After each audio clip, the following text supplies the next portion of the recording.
Audio Jungle.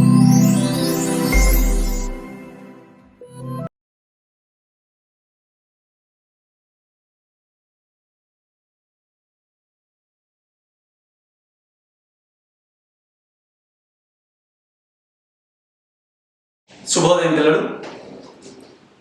10వ తరగతి విద్యను అభ్యసిస్తున్నటువంటి విద్యార్థులకు కాంపోజిట్ కోర్స్ చదువుతారు కాబట్టి మీరు ఈ కాంపోజిట్ కోర్సులో సంస్కృతం అనేటటువంటి పుస్తకం ఉంటుంది. ఈ సంస్కృత పుస్తకాన్ని అభ్యసిస్తున్నటువంటి 10వ తరగతి విద్యార్థులు 2వ పాఠ్యభాగమైనటువంటి పరోపకారాయ సతాం విభూతయః అనేటటువంటి పాఠ్యభాగాన్ని ఇప్పుడు మీరు వినబోతున్నారు. మరి పరోపకారాయ సతాం విభూతయః అంటే అర్థం ఏంటి? శీర్షిక యొక్క అర్థం. పరోపకారాయ సతాం విభూతయః అంటే పరోపకారమే ఎల్లప్పుడూ గొప్పదైనటువంటిది, ఎంతో గొప్పది అని దాని అర్థం.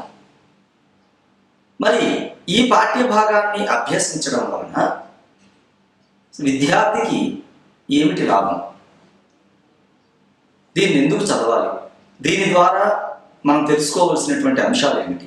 ఇత్యాది విషయాలను కూడా మనం ఈ పాఠ్యభాగం ద్వారా చర్చించబోతున్నాం. ప్రియమైన విద్యార్థులారా, గురువుకి శిష్యునికి మధ్య ఉన్నటువంటి సంబంధం ఏమిటి? గురువుని ఏ విధంగా సేవించుకోవాలి? అలాగే పూర్వం రాజుల యొక్క జీవన విధానం ఎలా ఉండేది? అదేవిధంగా ఇచ్చిన మాట మీద ఎలా నిలబడి ఉండాలి? ఇత్యాది విషయాలన్నీ కూడా ఈ పాఠ్యభాగం ద్వారా మీరు గ్రహించబోతున్నారు. మానవ జీవన మూల్యాలను, మానవ జీవన విధానాన్ని అద్భుతంగా మనకి పరిచయం చేస్తుంది ఈ పాఠ్యభాగం. కాబట్టి ప్రియమైన విద్యార్థులారా, మీరు అత్యంత శ్రద్ధాశక్తులతో ఈ పాఠ్యభాగాన్ని విన్నట్లయితే భవిష్యత్తులో మీరు కూడా ఉత్తమ లక్షణాలు కలిగినటువంటి పౌరులుగా తీర్చిదిద్దబడతారు. మరి పాఠ్యభాగంలో ప్రవేశిద్దామా? సరే. ప్రియమైన విద్యార్థులారా, ఈ పాఠ్యభాగాన్ని కవికుల గురువు ఉపమా కాళిదాసస్య అనే బిరుదాంకితుడైనటువంటి కాళిదాసుచే రచింపబడింది. ఈ కాళిదాసు పలానా కాలానికి చెందినవాడని కానీ, పలానా ప్రాంతం వాడని కానీ, ఇట్లా దేశ కాలాదులు ఏవి కూడా కాళిదాసు గురించి చరిత్రలో లభ్యం కాలేదు. కానీ చరిత్రకారులందరూ కూడా ఈయన పలానా కాలం వాడని, అలాగే ఈయన పలానా దేశస్థుడని ఊహాగానాలు చేసి వ్యాఖ్యానించారే తప్ప ఇతిమిత్తముగా ఎవరికీ కూడా కాళిదాసు యొక్క చరిత్ర తెలియదు. కానీ కాళిదాసు చేసినటువంటి రచనలు ఉన్నాయి, ఆయన ఉన్నాడనేది కూడా అంతే వాస్తవం. మరి ఆయన చేసినటువంటి రచనలు ఏమిటంటే రఘువంశము, కుమార సంభవము, మేఘ సందేశం అనేటటువంటి కావ్యాలు, ఋతు సంహారము, అభిజ్ఞాన శాకుంతలము, విక్రమోర్వశీయం అనేటటువంటి నాటకాలు. ఈయన చేసినటువంటి రచనల్లో ఎక్కువగా ఉపమాలంకారాన్ని ప్రయోగించాడు కాబట్టి ఈయనను ఉపమా కాళిదాసస్య అనేటటువంటి బిరుదునిచ్చి సత్కరించారు. అందరూ కూడా పిలుచుకుంటున్నారు, కవులందరూ కూడా. మరి ఈయన గొప్పతనం ఏంటంటే, ఈయన విశేషం ఏంటంటే, ఈ కవి గురించి విశేషం, కాళిదాసు రాసినటువంటి రచనలకు ఎంతో ప్రేరణ పొంది తరువాత వచ్చినటువంటి కవులందరూ కూడా ఆ పంథాన్ని అనుసరించారు. అందుకే ఈయన కవికులానికి గురువు అయ్యారు. అందుకే ఈయన కవికుల గురువు అని కూడా సంబోధిస్తారు. అంతటి అద్భుతమైనటువంటి కవి. మరి ఈ కవి తన గురించి ఎక్కడ కూడా చెప్పుకోలేదు. అంత వినయ సంపన్నుడైనటువంటి కవి కాళిదాసు.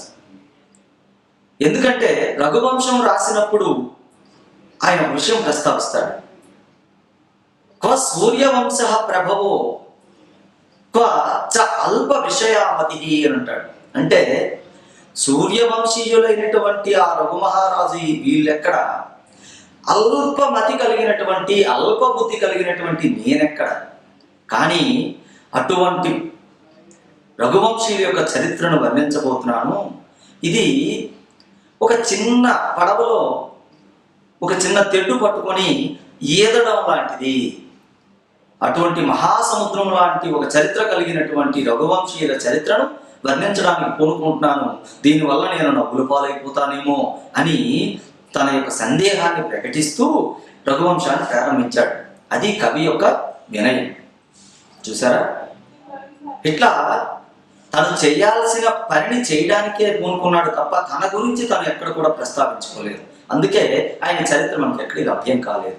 కానీ కుమార సంభవం అనేటటువంటి కావ్యాన్ని తీసుకుంటే దానిలో హిమాలయాల గురించి వర్ణించాడు బాగా, కాబట్టి హిమాలయవాసి అని. మేఘ సందేశం అనే కావ్యాన్ని తీసుకుంటే భారతదేశాన్ని అంతటినీ కూడా వర్ణించాడు, కాబట్టి ఈయన దేశ సంచారిని. అబ్బెబ్బే అలా కాదు, ఈయన 1వ శతాబ్దానికి చెందినవాడని కొందరు, కాదు కొందరు 6వ శతాబ్దానికి చెందినవాడని కొందరు, ఇట్లా ఎవరికి తోచిన వ్యాఖ్యానాలు వాళ్ళు చేసేశారు.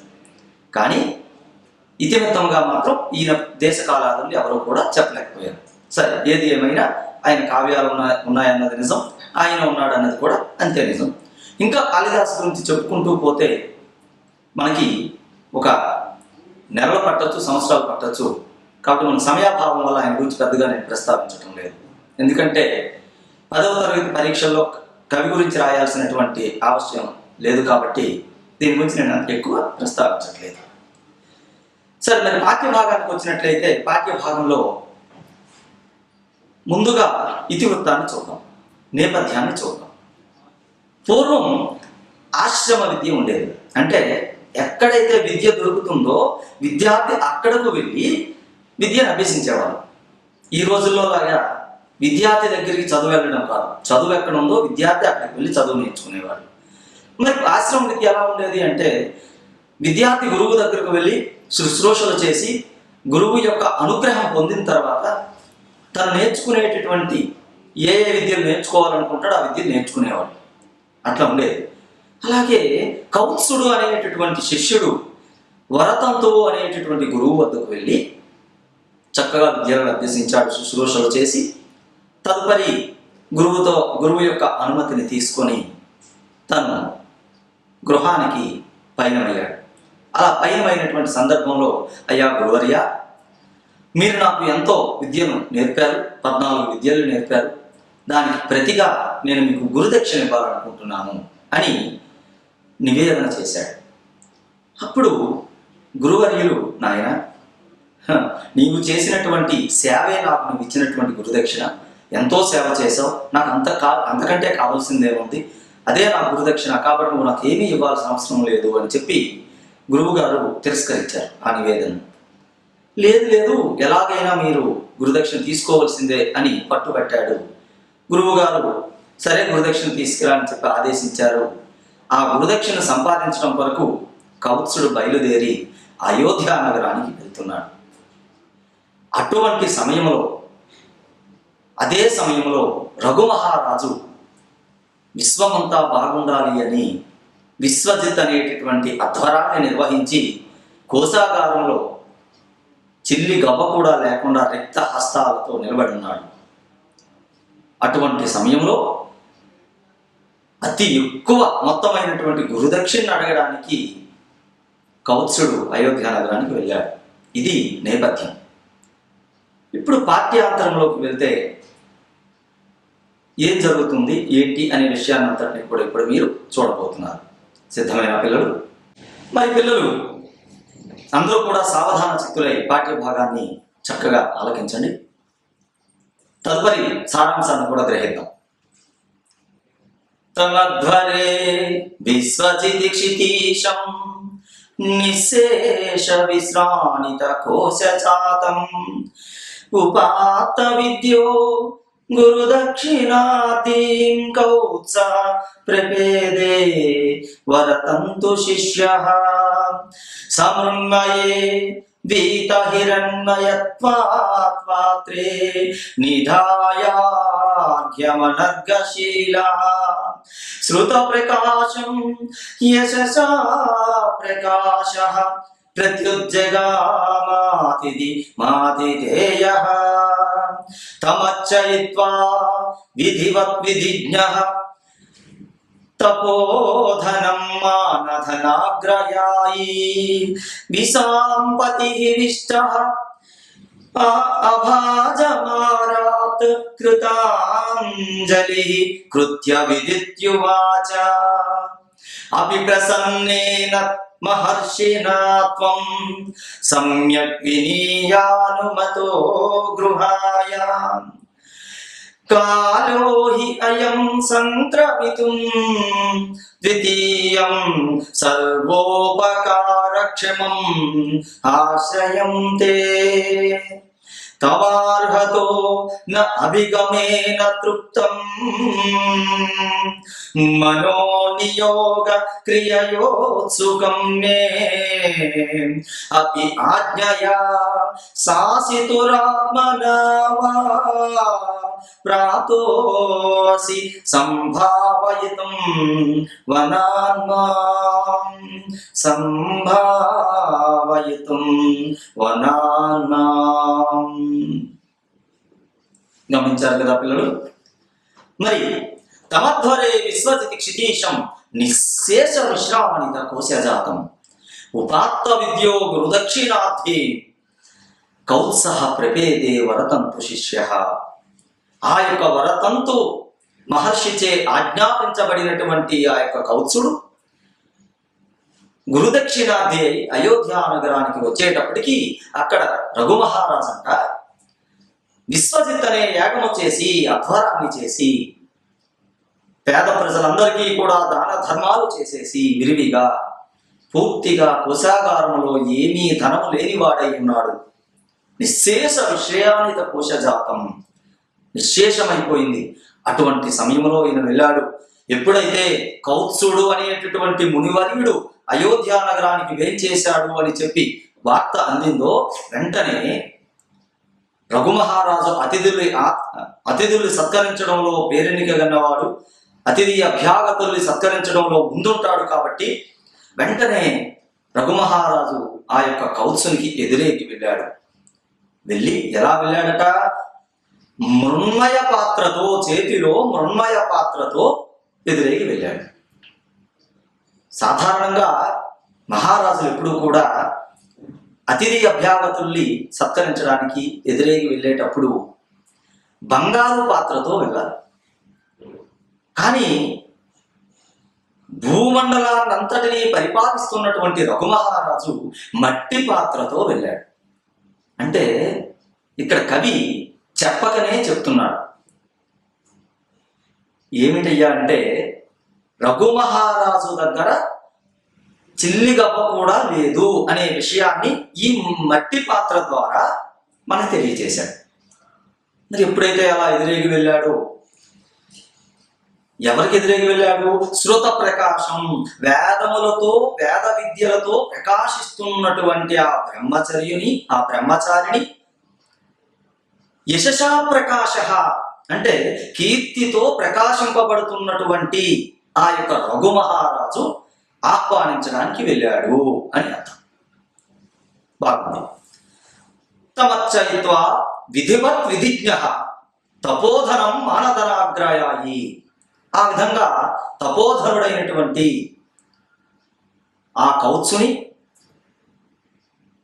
ఏ విధముగా అయితే అతిథుల్ని సత్కరించాలో ఆ విధముగా ఆ అతిథిని, ఆ కౌత్సుని సత్కరించాడు, అర్చించాడు.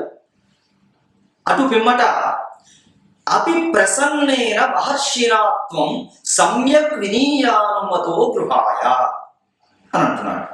అయ్యా మునివర్య, కుశల ప్రశ్నలన్నీ వేసినాడు. వేసిన తరువాత మునివర్య, మీ యందు ప్రసన్నుడైనటువంటి మీ గురువు గారు వరతంతువు గారు మీరు గృహస్థాశ్రమ ధర్మాన్ని స్వీకరించడానికి అనుమతిని ఇచ్చి ఉన్నాడా అని అడిగాడు. ఎందుకు అలా అడిగారు అంటే మనకి రెండవ పాదంలో చూసినట్లయితే కాలోహి అయం సంక్రమితుం ద్వితీయం సర్వోపకార క్షమం ఆశ్రయంతే అని అంటున్నాడు. అంటే ఆశ్రమ ధర్మాలు 4 ఉంటాయి. అవి ఏమిటయ్యా అంటే బ్రహ్మచర్యాశ్రమము, గృహస్థాశ్రమము, వానప్రస్థాశ్రమము, అలాగే చివరిదైనటువంటిది సన్యాసాశ్రమం. మోక్షానికి మార్గాన్ని చూపేది సన్యాసాశ్రమం. మరి ప్రియమైన విద్యార్థులారా, చివరి లైన్లో ఏమంటున్నాడు? ద్వితీయం సర్వోపకార క్షమం ఆశ్రయంతే. అంటే రెండవ ఆశ్రమమైనటువంటిది గృహస్థాశ్రమం. ద్వితీయం సర్వోపకార క్షమం ఆశ్రయంతే. ఈ రెండవ ఆశ్రమమైనటువంటి గృహస్థాశ్రమ ధర్మాన్ని ఎవరైతే స్వీకరిస్తారో వారు మోక్షాన్ని చేరుకోవడానికి అర్హులు అంటుంది వేదం. అలాగే అన్ని ఉపకారాలకు చక్కనైనటువంటి స్థానమైనటువంటిది గృహస్థాశ్రమం. కాబట్టి ఆ గృహస్థాశ్రమ ధర్మాన్ని స్వీకరించడానికి నీకు అనుమతినిచ్చాడా అని చెప్పి ఆ యొక్క రఘుమహారాజు ఆయన అడిగాడు. అడిగిన తర్వాత, అయ్యా మహానుభావులు ఊరకరారు, తవార్హతో నాభిగమేన తృప్తం మనో నియోగ క్రియయోత్సుకం మే అపి ఆజ్ఞయ శాసితురాత్మన ప్రాప్తోపసి సంభావేతం వనాన్మా. మీరు వనము నుండి మీకు మీరుగా వచ్చారా, లేక మీ గురువు గారు ఏమైనా ఏదైనా ఆదేశిస్తే నా దగ్గరికి వచ్చారా? నన్ను ధన్యులు చేయడానికి వచ్చారా? ఏదో పని మీద వచ్చారు నా దగ్గరకు, కాబట్టి మీరు శాసించండి, దానిని నేను పాటించడానికి సిద్ధంగా ఉన్నాను అని చెప్పి రఘుమహారాజు ఆయనతో పలికాడు. ఎప్పుడైతే అలా పలికాడో కౌత్సుడు ఆలోచిస్తున్నాడు. ఏమంటున్నాడు? ఇత్యర్ఘ్య పాత్రానుమిత వ్యయస్య రఘోః ఉదారమపి గాం నిశమ్య స్వార్థోపపత్తిం ప్రతి దుర్బలాశః తమిత్యవోచద్వరతంతు శిష్యః సర్వత్ర నో వార్తమదేహి రాజన్నాథే కుతస్త్వయ్య శుభం ప్రజానాం సూర్యే తపతి ఆవరణాయ దృష్టే కల్పేత లోకస్య కథం తమిశ్రా శరీరమాత్రేణ నరేంద్ర తిష్టన్ ఆభాసి తీర్థ ప్రతిపాదితద్ధిః ఆరణ్యకోపాత్త ఫలప్రసూతిః స్తంభేన నీవారయివావశిష్ట స్థానే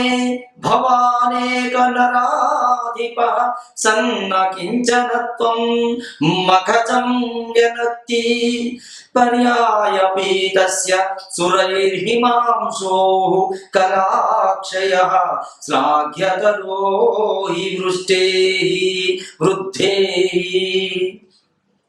తదన్యతస్తావదనన్యకార్యో గుర్వర్ధమాహర్తుం అహం యతిష్యే న్యస్త్యస్తు తే నిర్గలితాంబుగర్భం శరద్ఘనం నాదతి చాతకోపి శరద్ఘనం నాదతి చాతకోపి. ఎప్పుడైతే రఘుమహారాజు ఈ విధంగా ఆ యొక్క కౌత్సుని అడిగాడు, అడుగుతూ చాలా విషయాలు అడిగాడు. మనకి సమయాభావం వలన పాఠ్యపుస్తకం నందు ఇవ్వలేదు ఆ శ్లోకాలు ఏవి కూడాను.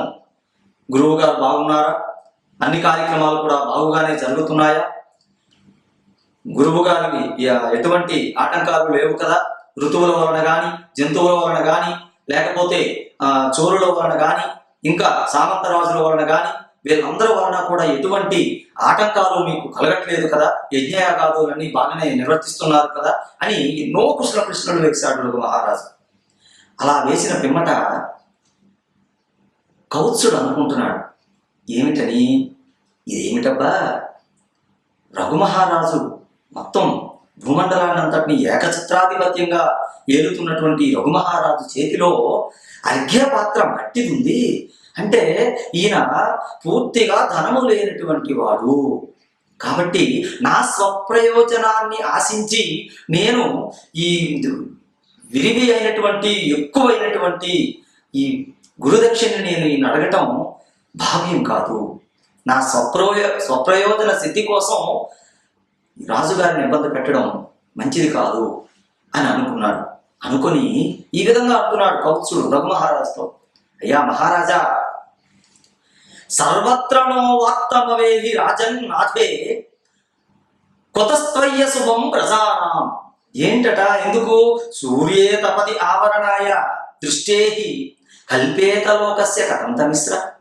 అంతే కదండి, సూర్యుడు ప్రకాశిస్తున్నప్పుడు చీకటి లోకం యొక్క చూపుని అడ్డుకోలేదు కదా. అలాగే మహారాజా, మీరు రాజ్యపాలన చేస్తున్నప్పుడు లోకంలో కష్టాలు నష్టాలు ఎక్కడవయ్యా?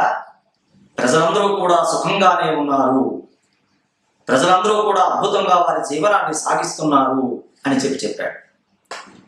అంతేకాకుండా తర్వాత అంటున్నాడు, శరీరమాత్రేణ నరేంద్ర తిష్టం ఆభాసి తీర్థ ప్రతిపాదితది ఆరణ్యకోపాత్త ఫలప్రసూతి స్తంభేన నివార ఇవాపశిష్ట.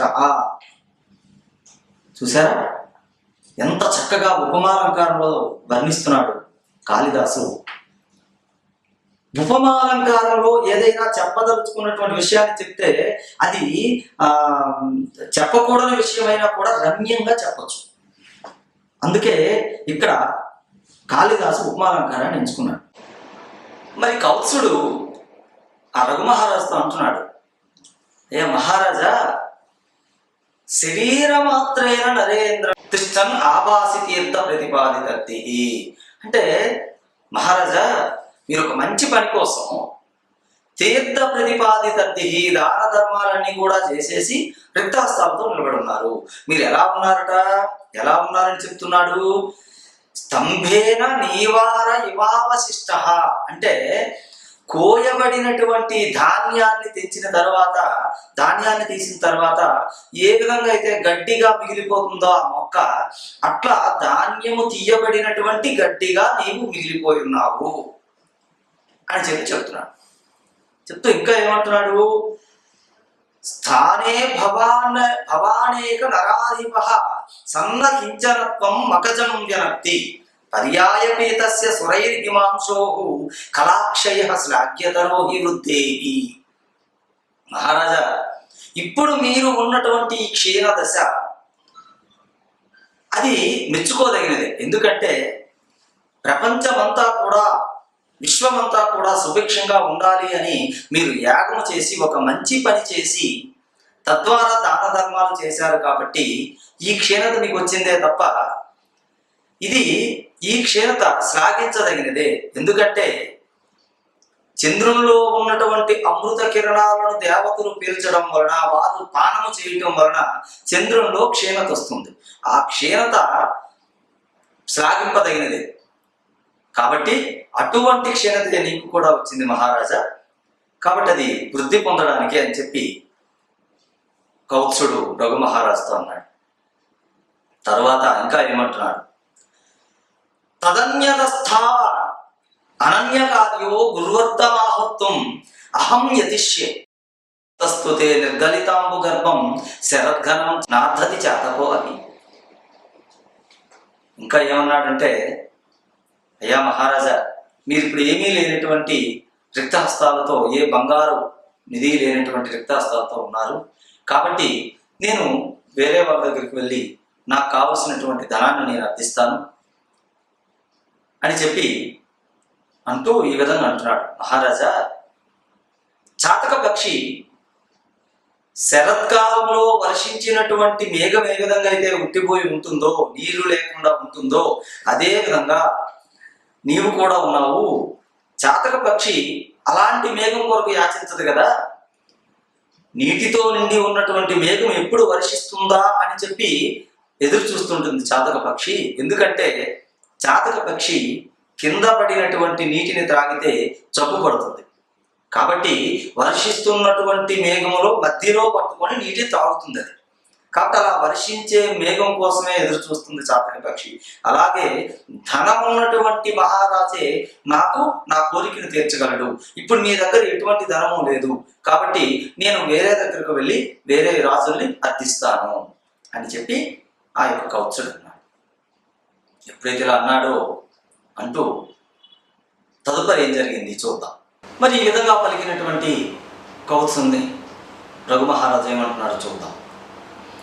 ఏతావదుక్త్వా ప్రతియాతు కామం शिष्यं महर्षेः नृपते निषिध्य किं वस्तु विद्वन् गुरवे प्रदेयं त्वया कियद्वेति तमन्वयुङ्क्ता ततो यथाव विहिताध्वराय तस्मै स्मयावेश विवर्जिताय वर्णाश्रमाणां गुरवे सवर्णी विचक्षणः प्रस्तुतमाचचक्षे समाप्त विद्येन मया महर्षिः विज्ञापितो अभूत् गुरुदक्षिणायै समे चिराया स्खलितोपचारां तां भक्तिमेवागणयत् पुरस्तात् तां भक्तिमेवागणयत् पुरस्तात् निर्बन्ध संजात ऋषात् काश्यम् अचिन्तयित्वा गुरुना मुक्तः वित्तस्य विद्या परिसंख्यया मे कोटिश्चतस्रोदशचारेति। మరి ఈ విధంగా పలికినటువంటి కౌత్సునితో రఘు మహారాజు అంటున్నాడు, అయ్యా ఇదెంతవరకు న్యాయం అయ్యా? అసలు మీ గురువు గారు అడిగినటువంటి ధనం ఎంత? అది నాతో చెప్పండి, నేను దాన్ని సమకూర్చడానికి ప్రయత్నిస్తాను. మీ గురువు గారు ఎంత ధనం మిమ్మల్ని అడిగారయ్యా అని చెప్పి ఆ యొక్క కౌత్సుని రఘు మహారాజు అడిగాడు. ఎప్పుడైతే ఇలా అడిగాడో, సరే మరి నేను వచ్చినటువంటి పని చెప్పకుండా వెళ్ళిపోతే బాగుండదు, కాబట్టి ఆ పనిని కూడా చెప్పేద్దామని చెప్పి కౌత్సుడు తను వచ్చినటువంటి పనిని వివరిస్తున్నాడు. తను వచ్చినటువంటి పనిని చెప్పడానికి ఉద్యుక్తుడయ్యాడు. ఈ విధంగా చెప్తున్నాడు, సమాప్త విద్యేన మయా మహర్షి విజ్ఞాపితో అభూత్ గురుదక్షిణాయై సమే చిరాయ స్ఖలితోపచారం తాం భక్తిమేవ గుణయత్ పురస్తాత్. నేను విద్యలను సమాప్తం చేసిన తర్వాత గురుదక్షిణకై అభ్యర్థించాను. అయ్యా గురువర్య, గురుదక్షిణ మీరు కోరుకోండి, నేను గురుదక్షిణ ఇవ్వడానికి ప్రయత్నిస్తాను. అప్పుడు గురువు గారు, నాయనా నాకే గురుదక్షిణ వద్దు, నీవు నాకు ఉపచారాలు చేశావు, ఆ ఉపచారమే నీవు నాకు ఇచ్చినటువంటి గురుదక్షిణ అని చెప్పి గురువు గారు పలికారు. పలికితే నేను అంతటితో ఊరుకోలేదు, ఇంకా ఏం చేశాను, నిర్బంధ సంజాత ఋషార్థ కార్యం చింతయిత్వా గురునాహ ముక్తః విత్తస్య విద్యా పరిసంఖ్యయామి కోటిశ్చతస్రోదశచారేతి. మరి ఎప్పుడైతే ఈ విధంగా నిర్బంధము చేశానో గురువు గారిని, నిర్బంధం చేయటం వల్ల గురువు గారు అయ్యో నేను ఎక్కడి నుంచి తెస్తాను అనేటటువంటి ఆలోచన కూడా లేకుండా గురువు గారు నన్ను ఆదేశించారు, నీవు నేర్చుకున్నటువంటి 14 విద్యలకు గాను 14 కోట్ల బంగారు నాణ్యాలు తీసుకొనిరా అని చెప్పి నాకు ఆజ్ఞాపించారు. మరి ఆ 14 విద్యలు ఏమిటేమిటయ్యా అంటే ఋగ్వేదము, యజుర్వేదము, సామవేదము, అథర్వవేదము, శిక్ష, వ్యాకరణము, ఛందస్సు, నిరుక్తము, జ్యోతిషము, కల్పము, మీమాంస, న్యాయము, పురాణము, ధర్మశాస్త్రము అనేటటువంటి 14 విద్యలు నేర్చుకున్నాడు కౌత్సుడు. ఆ 14 విద్యలకు గాను 14 కోట్ల బంగారు నాణ్యాలు తెమ్మని గురువు గారు ఆజ్ఞాపించారు. ఎప్పుడైతే ఇలా ఆజ్ఞాపించారో సోహం సపర్యావిధి భాజనేన మత్వా భవంతం ప్రభుశబ్దశేషం అభ్యుత్సహే సంప్రతి నోపరోతుం అల్పేతరత్వాత్ శ్రుత నిష్క్రయస్య యుద్ధం ద్విజేన ద్విజరాజకాంతి ఆవేదితో వేద విదాంబరేణ ఏనో నివృత్తి ఇంద్రియ వృత్తిరేనం జగాద భూయో జగదేకనాథ గురువర్ధమద్ది శ్రుత పారదృశ్వారగో సకాశాత్ అనవాప్య కామం గతో వదాన్యాంతరమిత్యయం మే మా భూత్ పరివాదన భావతారః సత్వం ప్రశస్తే మహితే మదీయే వసంశ్చతుర్దో అగ్ని ఇవాగ్నకారే ద్విత్రాణి ద్విత్రాణి అహన్యర్హసి సోఢుమర్హం యావద్యతే సాధయితుం తదర్థం తథేతి తస్యావిధం ప్రతీతః ప్రత్యగ్రహీత్ సంగరం అగ్రజన్మ గామాతసారాం రఘురపి అవేక్ష్య నిష్క్రష్టుం అర్థం చకమే కుబేరాత్ నిష్క్రష్టుం అర్థం చకమే కుబేరాత్. ఈ విధంగా ఎప్పుడైతే పలుకుతూ ఇంకా అంటున్నాడు, అయ్యా మహారాజా, కేవలం భవంతం ప్రభు శబ్దశేషం, మీరు కేవలం ప్రభువు అనే శబ్దంతో మాత్రమే మిగిలి ఉన్నారు, మీ దగ్గర ఏం లేదు. మరి నేను నేను గురుదక్షిణ వచ్చింది కూడా చాలా ఎక్కువ మొత్తం, అంత మొత్తాన్ని మీరు ఏ విధంగా ఇవ్వగలుగుతారు? కాబట్టి నేను ఇతరులను ఎవరినైనా కూడా ఆ ధనాన్ని అడిగి నా గురుదక్షిణకు సమర్పించుకుంటాను, గురువు గారికి దక్షిణగా.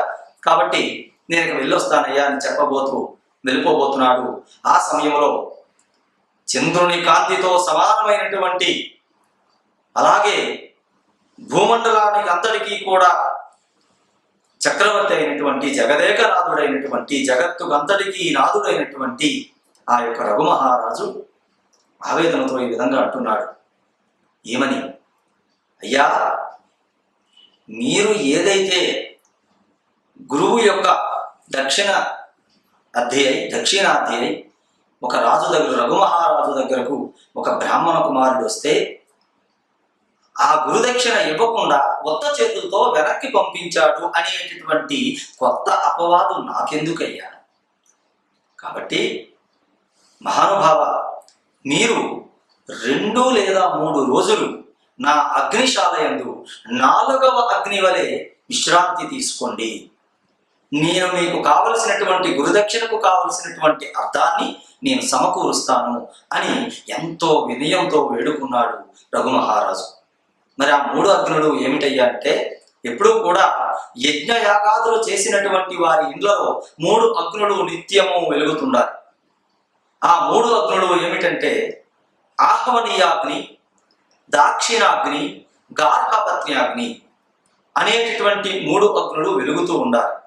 ఒకవేళ విధి లేక 2 అగ్నులు ఆరిపోయినప్పటికీ కనీసం 3వ అగ్ని అయినటువంటి గార్హపత్ని అగ్ని తప్పకుండా వెలుగుతూ ఉండాలి. ఎప్పుడైనా యజ్ఞయాగాదులు చేసినప్పుడు ఈ గార్హపత్ని అగ్నిలో నుంచి తీసి 2 అగ్నుల్ని మరలా మండిస్తారు. ఈ విధంగా ఈ 3 అగ్నులు వెలుగుతూ ఉంటాయి. అటువంటి 3 అగ్నులు పవిత్రమైనటువంటి యజ్ఞశాలలో, 3 అగ్నులు వెలుగుతున్నటువంటి పవిత్రమైనటువంటి యజ్ఞశాలలో మీరు 2-3 రోజులు విశ్రాంతి తీసుకోండి, మీకు కావలసిన ధనాన్ని నేను ఏర్పరుస్తాను అని చెప్పి ఎంతో వినయంగా వేడుకున్నాడు. అలా వేడుకున్నటువంటి రఘుమహారాజు వెంటనే కుబేరుని మీదకు యుద్ధం ప్రకటించాడు.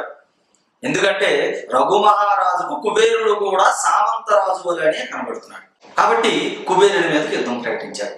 ఎందుకంటే అప్పటికే అధ్వరానికి సంబంధించినటువంటి యాగం, ఆ యాగానికి సంబంధించినటువంటి ధనాన్ని అందరూ రాజుల దగ్గర కూడా సమకూర్చారు. రాజుల మీద యుద్ధం ప్రకటించిన వారి దగ్గర కూడా ఏం లేదు.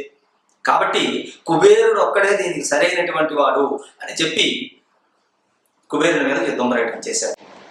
మరి ఈ విధంగా రఘుమహారాజు ఎప్పుడైతే కుబేరుని మీద యుద్ధాన్ని ప్రకటించిన వెంటనే రఘుమహారాజు అధాది శిష్యే ప్రయతః ప్రదోషే రథం రఘు కల్పిత శస్త్రగర్భం సామంత సంభావనయైవ ధీర కైలాసనాథం తరసా జిగీషు కైలాసనాథం తరసా జిగీషు.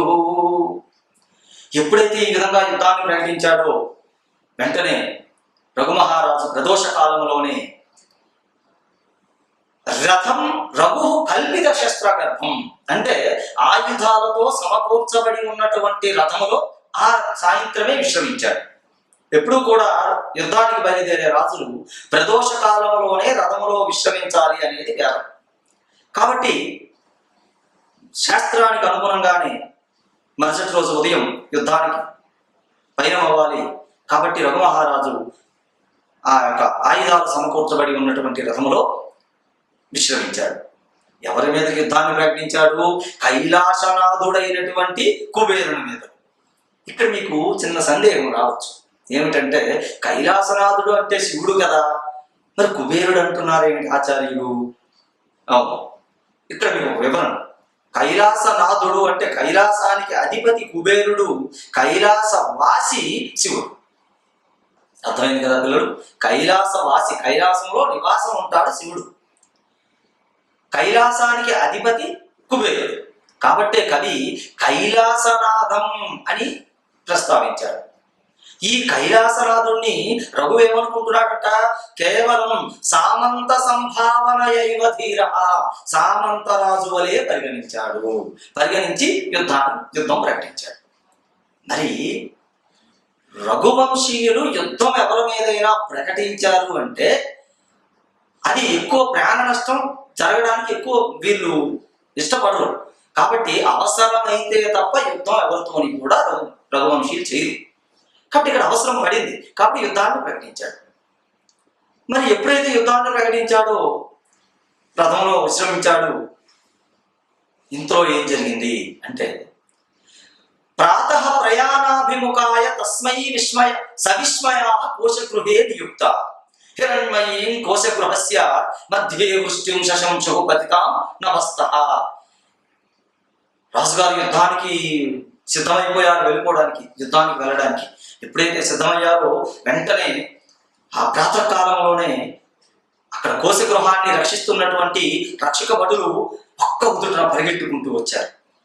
మహారాజా మహారాజా మహారాజా అని చెప్పి ఒక్క ఉదుటన పరిగెట్టుకుంటూ వచ్చి వారు ఈ విధంగా నివేదిస్తున్నారు. మహారాజా, ఎంతో ఆశ్చర్యం, కోశాగారం అంతా కూడా బంగారంతో నిండిపోయింది. ఆకాశం నుండి కోశాగారంలో బంగారం కురిసింది, వర్షంలా కురిసింది, మొత్తం అంతా కూడా నిండిపోయింది అని చెప్పారు. దీని అర్థం ఏంటి? తం భూపతి వాసుర హేమరాశిం లబ్ధం కుబేరాత్ అభియాస్యమానాత్ దిదేశ కౌత్సాయ సమస్తమేవ పాదం సుమేరోరివ వజ్రభిన్నం. చూసారా, రాజుగారు అనుకున్నారు, ఆహా, కుబేరుడే ఆ యొక్క బంగారు వర్షాన్ని కురిపించాడు. ఎందుకంటే రఘువంశీయులు యుద్ధం ప్రకటించారు అంటే వాళ్ళకి తప్పకుండా విజయం సిద్ధిస్తుంది, యుద్ధం చేసినా చేయకపోయినా. కాబట్టి ఎలాగో యుద్ధానికి వస్తాడు, కుబేరుడు ఓడిపోతాడు, మళ్ళీ ఆ ధనమంతా పట్టుకెళ్ళిపోతాడు, ఏదో ఆయన కావలసిన ధనాన్ని ఇచ్చేస్తే అయిపోతుంది కదా, యుద్ధమే కానీ వస్తే నా కోశాగారాన్ని అంతా ఆయన పట్టుకెళ్ళిపోతాడు అనేటటువంటి ఉద్దేశమైనా కావచ్చు. అందుకే ఎందుకు యుద్ధం, కాబట్టి ఆయన కావలసిన ధనాన్ని ఇచ్చేస్తే అయిపోతుంది కదా అని చెప్పి కుబేరుడు ఆ యొక్క వర్షాన్ని, బంగారు వర్షాన్ని కురిపించేశాడు. ఇది రఘుమహారాజుల యొక్క గొప్పతనం. మనసులో అనుకున్నారు అంటే అది కార్యాచరణలో జరిగి తీరిపోతుంది. అంతటి గొప్ప వాళ్ళు రఘువంశీయులు. కాబట్టి ఎప్పుడైతే రఘు మహారాజు అనుకున్న తర్వాత అది ఎలా కనిపిస్తుందట? సుమేరోరివ వజ్రభిన్నం, వజ్రాయుధముతో కొట్టబడినటువంటి ఆ యొక్క మేరు పర్వతం శిఖరం ఎలా ఉందో అంతటి ఆ మేరు పర్వతం శిఖరంలా కనిపిస్తోందట బంగారు రాశి. మరి దాని అంతటినీ కూడా పూర్తిగా లబ్ధం కుబేరాత్ అభియాస్యమానాత్ దిదేశ కౌత్సాయ సమస్తమేవ పాదం, ఆ యొక్క భాగాన్ని అంతటిని, ఆ యొక్క బంగారం ఉన్నటువంటి అంత భాగాన్ని కూడా పూర్తిగా కౌత్సునికి ఇచ్చేశాడు. మనకి కాళిదాసు రఘువంశంలో మొట్టమొదటి చెప్తాడు, త్యాగాయ సంభృతార్థానాం ప్రజాయై గృహమేధినాం అని రఘువంశీయుల గురించి చెప్తాడు. అంటే త్యాగము చేయుట కొరకే వీళ్ళు సంపాదించేవాళ్ళట. ఇక్కడ ఇప్పుడు కనిపిస్తోంది కదా, ఆయన ఎన్ని అడిగాడు? 14 కోట్ల బంగారు నాణ్యాలు అడిగాడు. మరి అది ఇస్తే సరిపోతుంది గురుదక్షిణగా. కానీ ఏం చేశాడు? పూర్తిగా ఆ బంగారు రాశిని అంతటినీ కూడా ఇచ్చేశాడు. ఎందుకు ఇచ్చాడు చెప్తున్నాడు. అది కూడా జనస్య సాకేత నివాసినస్తౌ ద్వావపి అభూతాం అభినంద్య సత్వౌ గురు ప్రదేయాధిక నిస్పృహో అర్ధి నృపో అర్ధి కామాత్ అధిక ప్రదశ్చ. ఏ రాజైతే ధనము మీద ఆశ లేకుండా ఉంటాడో ఆ రాజ్యంలో ఉన్నటువంటి ప్రజలు సుభిక్షంగా ఉంటారు. అర్థమైంది కదా పిల్లలు? ఏ రాజుకైతే ధనం మీద ఆశ ఉండదో ఆ రాజు చిరకాలం పాలిస్తాడు, అలాగే ఆ రాజ్యంలో ఉన్నటువంటి ప్రజలు కూడా సుభిక్షంగా ఉంటారు. మరి ఎప్పుడైతే ఈ యొక్క ధనరాశిని మొత్తం ఇచ్చేశాడో రఘుమహారాజు, కౌత్సుడు ఒప్పుకోలేదు. నాకెందుకయ్యా ఈ ధనమంతా, నాకు కేవలం నా గురువు గారికి ఎంత అడిగారో అంత ఇస్తే నాకు చాలు, మిగతా నాకు వద్దు అంటే అడిగాను. లేదు, ఇది నీ గురువు గారి వరకే సంపాదించబడింది, నేనెందుకు యుద్ధం చేస్తాను, కుబేరుడితో నేనెందుకు యుద్ధం చేస్తాను, నాకేం పని లేదా, సో కాబట్టి ఇది గురువు గారికి సంబంధించింది కాబట్టి నువ్వే తీసుకో అని చెప్పి మొత్తం ఆ బ్రహ్మచారికి ఇచ్చేస్తున్నాడు. అబ్బా నాకు వద్దు అంటాడు ఆయన. సో ఈ ఇద్దరి యొక్క ఈ ఎక్కువ ధనం మీద ఆశ లేనటువంటి కౌత్సుని, అలాగే పూర్తిగా ధనం అంటే విరక్తితో ఉన్నటువంటి రఘుమహారాజుని ప్రజలందరూ చూస్తున్నారు. చూసి ఏమనుకుంటున్నారు, జనస్య సాకేత నివాసినస్తౌ ద్వావపి అభూతం అభినంద్య సత్వౌ. చూసారా, జనాలందరూ చూసి ఆహా, ధనం మీద ఎటువంటి ఆశ లేనటువంటి ఇరువురిని చూస్తే వీరిద్దరిని అభినందించాలనిపిస్తోందని చెప్పి అందరూ కూడా వేణోల్లో పొగుడుతున్నారు. ఆ ఇద్దరిని కూడా రాజు అంటే ఎలా ఉండాలి, అలాగే మునివర్యులు అంటే ఎలా ఉండాలి అని చెప్పి ఇద్దరిని వేణోల్లో పొగుడుతున్నారు. ఎలాగో నెమ్మదిగా ఒప్పించాడు ఆ యొక్క కౌత్సుడిని ధనమంతా తీసుకువెళ్ళటానికి. అయ్యా మునివర్య, పోనీ మీరు తీసుకెళ్ళొద్దు, కనీసం మీరు ఎంతైతే గురువు గారికి ఇవ్వాలనుకుంటారో అంత ఈ ధనాన్ని ఇవ్వండి, మిగతా ధనాన్ని అంతటినీ కూడా ఆశ్రమ నిర్వహణకై రాజుగారు పంపించారు అని చెప్పి గురువు గారికి ఇచ్చేయండి, మిగతా ధనం సరిపోతుంది అని చెప్పి ఇలా ఒప్పించాడు. ఇక్కడ శ్లోకాలు చెప్పబడి ఉండలేదు, అది మనకి రఘువంశంలో అది చెప్పబడుతుంది, ఆ శ్లోకాలు కూడా ఉన్నాయి. సో ఇట్లా ఒప్పించాడు. మరి ఎట్లా ఒప్పించాడు అనేది మీకు అనుమానం వస్తుంది కదా, కాబట్టి అనుమాన నివృత్తి కోసం ఈ విషయాన్ని నేను మీకు చెప్పాను. సో ఇట్లా ఒప్పించిన తర్వాత అధోష్ట్రవామి శతవాహిరార్థం ప్రజేశ్వరం ప్రీతమన మహర్షి స్పృశం కరేనానత పూర్వకాయం సంప్రస్థితో వాచం భువాచ కౌత్స. అధోష్ట్రవామి శతవాహిరార్థం ప్రజేశ్వరం ప్రీతమన మహర్షి. ఉష్ట్రములను అంటే ఒంటెలను, ఆడుగుర్రములను తెప్పించి వాటి మీద శతాధిక ఈ యొక్క బంగారు రాశిని అంతటినీ కూడా బస్తాల్లో నింపి, గోనె సంచుల్లో నింపి ఈ ఆడుగుర్రాల మీద, ఒంటెల మీద వేసి పంపిస్తున్నాడు మహారాజు. అలా పంపిస్తూ ఎంతో వినయ సంపన్నుడై పూర్తిగా శరీరాన్నంతటినీ వంచిన వాడై ఆ యొక్క కౌత్సునికి అభివాదం చేశాడు. అలా చేసినటువంటి రఘుమహారాజుని ఆత్మీయ భావనతో స్పృశించి ఈ విధంగా పలుకుతున్నాడు. ఆశాస్యమన్యత్ పునరుక్త భూతం శ్రేయాంసి సర్వాణి అభిజగ్ముషస్తే. అయ్యా మహారాజా, ఆశాస్యమన్యత్ పునరుక్త భూతం శ్రేయాంసి సర్వాణి అభిజగ్ముషస్తే. అయ్యా, మిమ్మల్ని నేను ఏమని ఆశీర్వదించను, అష్ట ఐశ్వర్యాభివృద్ధిరస్తు అని దీవిస్తే అవన్నీ మీ దగ్గర ఉన్నవాయే. అలాగే రఘువంశాన్ని వర్ణిస్తున్నప్పుడు మొట్టమొదట కాళిదాసు ఈ విషయాన్ని కూడా చెప్తాడు. యోగేనాంతే తనుత్యజాం అని అంటాడు. రఘువంశీలు ఎప్పుడైనా ఈ జీవితం మీద విరక్తి కలిగి ఇంకా మరి నాకొద్దు, ఇంకా నేను ఈ భూలోకాన్ని వీడిపోవాలి అని వారు అనుకున్నప్పుడు యోగము ద్వారా వారి ప్రాణాలు విడిచిపెట్టడమే తప్ప యమధర్మరాజుకి అక్కడ పని లేదు. యమధర్మరాజు వచ్చి వీళ్ళకి ప్రాణాలు తీసుకొని వెళ్ళటం ఇలాంటివి ఏమి చేసేవాళ్ళు కాదు. మాకు అక్కర్లేదు, ఇంకా ఈ జీవితం చాలు, మా తర్వాత వాళ్ళు రాజ్యపాలన చేస్తారు, ప్రజలు బాగా చూసుకుంటారు అని ఎప్పుడైతే వీరికి ఒక రకమైనటువంటి వైరాగ్య భావం ప్రవేశించిందో వెంటనే యోగము ద్వారా, బ్రహ్మరంధ్రము ద్వారా వారి ప్రాణాన్ని విడిచిపెట్టేసేవాళ్ళట రఘువంశీ. కాబట్టి అయ్యా మహారాజా, ఆయుష్మాన్ భవ అని దీవిస్తే నీవు సంపూర్ణ ఆయుష్మంతుడు అయ్యే, మరి అది కూడా తిరిగి నేను పలికినట్టే అవుతుంది. కాబట్టి ఏమని దీవించను అని చెప్పి అనుకున్నాడు. అనుకొని ఈ విధంగా దీవిస్తున్నాడు. ఏమిటని? పుత్రం లవస్వాత్మ గుణానురూపం భవంతమీడ్యం భవతః పితేవా అని దీవించాడు. ఏమి? పుత్రం లవస్వాత్మ గుణానురూపం భవంతమీడ్యం భవతః పితేవా. అయ్యా మహానుభావ, నీవు ఏ విధముగా అయితే నీ తండ్రుల వలె నీవు కూడా రాజ్యపాలన సాగిస్తున్నావో, అలాగే నీ అంత లక్షణాలు, మంచి లక్షణాలు కలిగినటువంటి పుత్రుణ్ణి నీవు కను అని చెప్పి, నీ తల్లిదండ్రుల వలె నీవు కూడా మంచి లక్షణాలు కలిగినటువంటి అద్భుతమైనటువంటి కుమారుడు నీకు కలుగుగాక అని చెప్పి దీవించి అక్కడి నుండి కౌత్సుడు తిరుగు ప్రయాణం అయ్యాడు గురువు గారికి గురుదక్షిణ ఇవ్వటానికి. ఇది పరోపకారాయ సతాం విభూతయ అనేటటువంటి పాఠ్యభాగం. మరి ఒక్కసారి ఈ పాఠ్యభాగం యొక్క సారాంశాన్ని చూద్దాం. మీరు పరీక్షలో రాసేటటువంటి ఈ సారాంశం ఎలా ఉంటుందో చూద్దాం. ఇది మీకు ఎగ్జామినేషన్లో అంటే పరీక్షల్లో రాయటానికి ఉపయుక్తం అవుతుంది. ఇప్పుడు నేను చెప్పినట్టు అంతా రాయలేదు కదా, కాబట్టి సంక్షిప్తం చేద్దాం. ఎట్లా అంటే, వరతంతువు అనేటటువంటి గురువు యొక్క దక్షిణార్థి అయి కౌత్సుడు, వరతంతువు యొక్క శిష్యుడైనటువంటి కౌత్సుడు అయోధ్య నగరానికి వెళ్ళాడు. అలా వెళ్ళినప్పటికీ రఘు మహారాజు విశ్వజిత్ అనే యాగము చేసి పూర్తిగా దాన ధర్మాలు చేసి కోశాగారంలో ఒక్క బంగారు నాణ్యం కూడా లేనివాడయ్యి ఉన్నాడు. అదే సమయానికి కౌత్సుడు అనే మునివర్యులు వచ్చారు అనే వార్త తెలుసుకొని మట్టి పాత్రతో అర్ఘ్యపాద్యాదులు ఇవ్వడానికి ఎదురేగి వెళ్ళాడు.